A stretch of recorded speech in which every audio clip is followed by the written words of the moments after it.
ত্রয়োদশ জাতীয় সংসদে সংরক্ষিত নারী আসনের তালিকা প্রায় চূড়ান্ত করেছে বাংলাদেশ জামায়াত ইসলামী। সংরক্ষিত নারী আসনের তালিকায় কারা অগ্রাধিকার পাচ্ছেন তা নিয়ে এখন আলোচনা চলছে।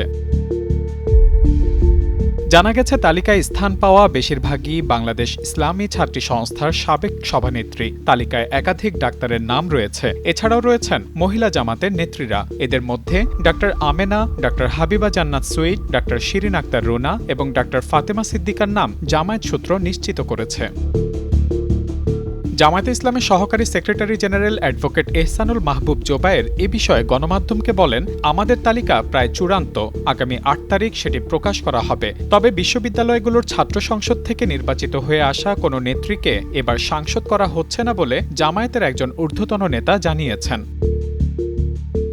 এদিকে জামায়াতে ইসলামী দল হিসেবে ১১টি আসন পেলেও জোট মিলিয়ে পাচ্ছে ১৩টি আসন। জামায়াতের ১১টি ছাড়া বাকি দুটির মধ্যে একটি পাবে এনসিপি। আরেকটি অন্যান্য শরিকদের মধ্যে ভাগ করে দেওয়া হবে নাকি জামায়াত কিংবা এনসিপি আসনটি নেবে, এ ব্যাপারে কোনো সিদ্ধান্ত এখনও নেওয়া হয়নি বলে জানা গেছে। এনসিপির মধ্য থেকে ডাক্তার মাহমুদা মিতু এবং মনিরা শারমিনের নাম শোনা গেছে।